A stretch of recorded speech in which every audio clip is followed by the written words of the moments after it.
Did you know the UK government are handing out millions and millions of pounds every single year from taxpayers' money so that you can start these 5 businesses? You wouldn't believe how many hundreds of millions of pounds are just quietly getting used. People are tapping into government contracts for these businesses. And right now you can either complain about how much money the government are spending, the taxpayers' money, or you can go, how can I actually tap into some of this funding in my property business? So today I'm going to break down the 5 best investments and businesses that you can start, meaning that the UK government will pay you for the rest of your life. Number 1 is social housing. So what is social housing? Well, social housing is long-term affordable housing that is paid for and provided by the government. So how can you tap into this? Well, let me break down first how the model works. So there's a lot of people in the UK, they might be asylum seekers. That's a little bit taboo, I know, but do you know how many hundreds of millions of pounds the UK government pay with taxpayers' money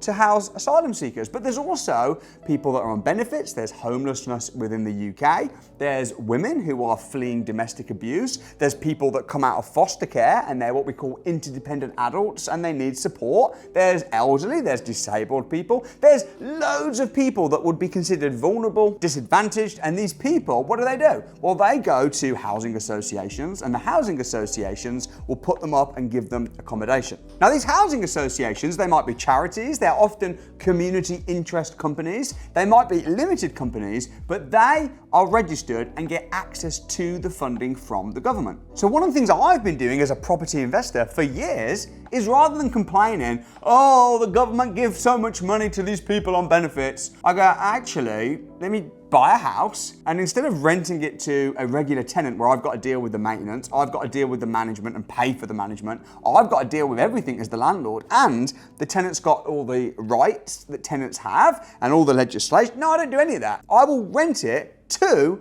a KIC or a housing association company or a charity, and they will give me very good rates and they'll pay for absolutely everything on a 5 to 10 year commercial lease. Now compare that to when you buy a house and rent it to a normal tenant who might not pay or they might move out after 6 months. Whereas when you're renting and you're getting government finance, they're gonna pay. And when you sign a commercial lease with a housing association who's backed and financed by the government, the money is as pretty much as guaranteed as you can get. I've got houses in Birmingham that if I rent it out just to a normal tenant, I might get £700 or £800 per month. But because I rent them out as a HMO to a housing association that's financed by the local councils, I get up to £2,000 per month.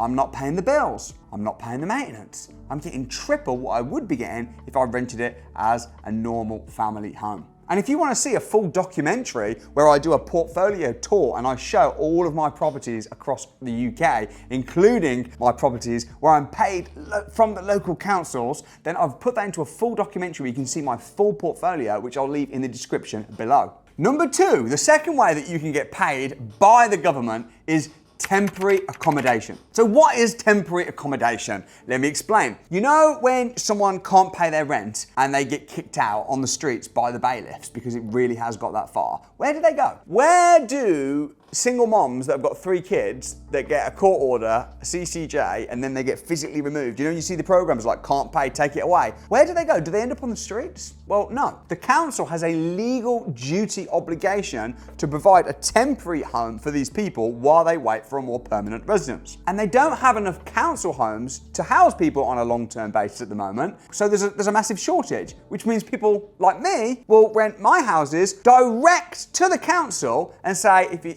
I'm happy to provide temporary accommodation, and they will pay you temporary rates. This is a bit like serviced accommodation, but you've got no competition. No one's really doing this. And in fact, with serviced accommodation, you want to make the property really nice, furnish it really nice, put it on Airbnb, and if it's not really nice, you won't get bookings. Temporary accommodation is the opposite. The councils will actually tell you not to make it too nice because they don't want the people to get too comfortable. Let me give you an example. One of my clients, Scott Leons, who joined the academy in 2018, can you believe it, almost a decade ago now, he bought a property for £152,000 in Cleethorpes. Now Cleethorpes is not an expensive area. The property was worth $250,000, but I taught him how to negotiate and he got it for $152,000. Now, if he'd have rented that as a normal family home, he might get about £1,000 a month. Maybe you should do it as a HMO. If you did it as a HMO, maybe he'd get £2,000 or even £3,000 per month, but he rents it as temporary accommodation. Now, this property has got 7 bedrooms.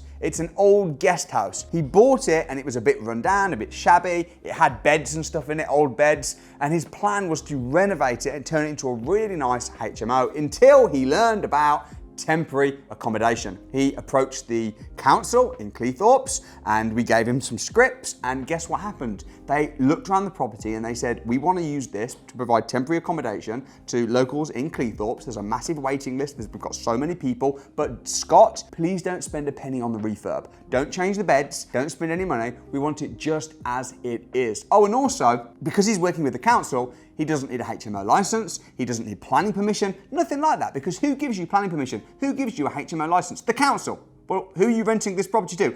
The council. So you're renting it to the council, financed by the council, as part of the government's greater budget. Do you know how much money he rents this out for and has done for the last 4 years? He rents this out as temporary accommodation. On average, he gets £12,000 per month for this one little house in Cleethorpes that he bought for £152,000. He literally only put down a £30,000 deposit to buy the property. So if you've got £30,000, would one property like that maybe change your life? His profit is over £11,000 per month after all of his costs, because he's only got his mortgage payments, which is quite small. He does have to pay the bills and the running costs with this arrangement, and it's not guaranteed. You're not renting to a housing association who are giving you a long-term 7-year contract, for example. You're temporary accommodation, but his property has been pretty full for the last 4 years. Number 3, this next one, and this isn't going to last that much longer either, so you want to take advantage of this one now.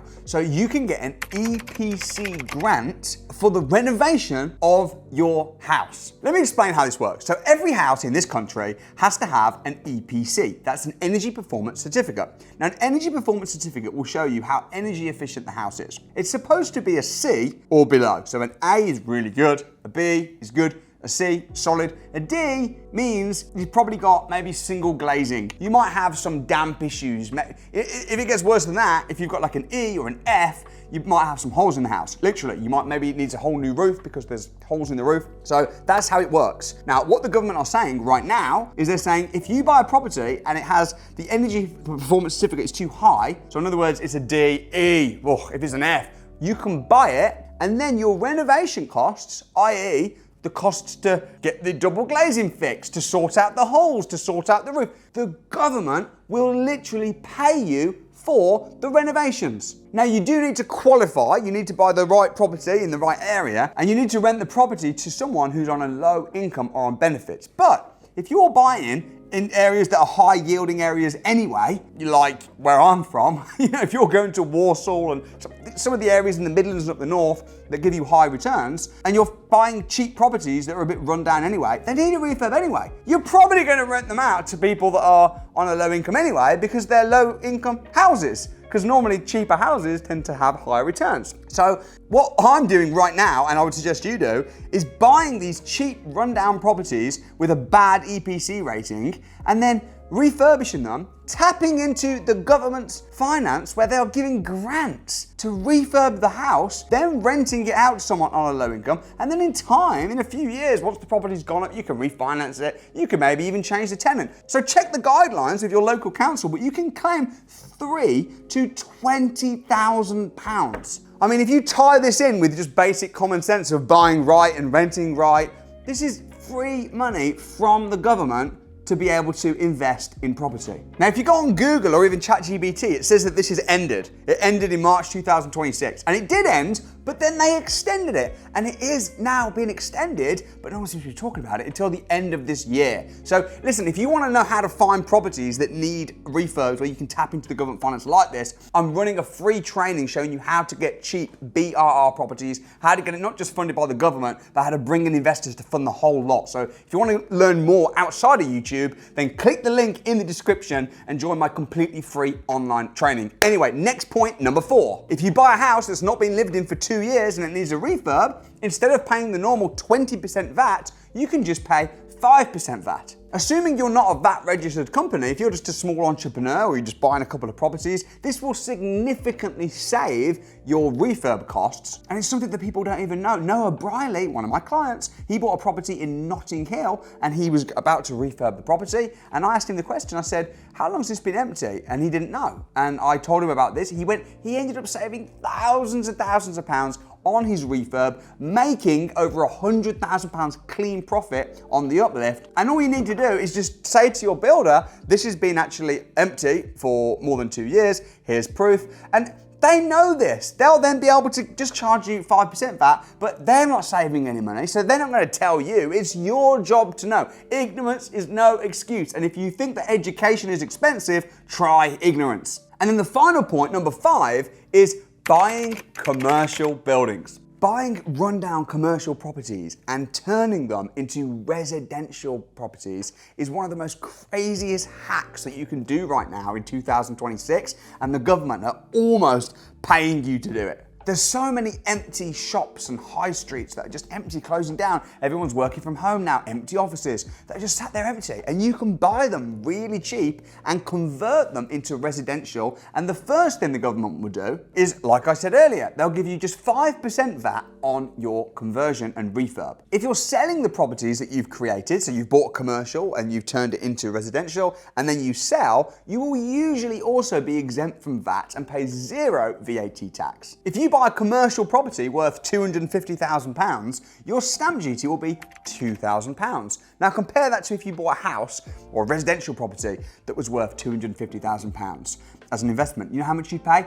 £15,000. That is more than 7 times as much you have to pay when you buy a residential than a commercial. If the commercial property is less than 150,000, you'll pay no stamp duty at all. But here's the best bit with commercial property. When you buy a commercial property, you know we talked about the EPC grant earlier for residential property, which is amazing. That's kind of standard for commercial property. When you buy a commercial property and you renovate it, you can claim back most of the renovation, depending on the type of renovation, because of capital allowances. Capital allowances mean that you can claim all the fixtures and fittings back from the government completely tax-free. And if you want to see a full documentary that I put together of one of my students, Simon and Tatiana, who met on the academy, fell in love, and they're just such close friends to me now as well. Tatiana's got a law firm. She works as a mentor within the academy. If you want to see their documentary, it is incredible, where they're turning a nightclub, commercial property, into residential flats. You can see the full journey, and I'll leave that again in the description on Property Success Stories. Property Success Stories is where I put real life documentaries of my clients and my students and members of the Samuel Leeds Academy on a separate YouTube channel. So check out that in the description. And remember, now is the time to act, because while everyone's moaning about, oh, the government, they're giving so much benefits, they're doing this, they're doing that, they're also doing things quietly where people are getting really, really rich. So don't forget to join me in the free online training. I can't wait to get to know you, because your success is my oxygen. I'll see you on the other side.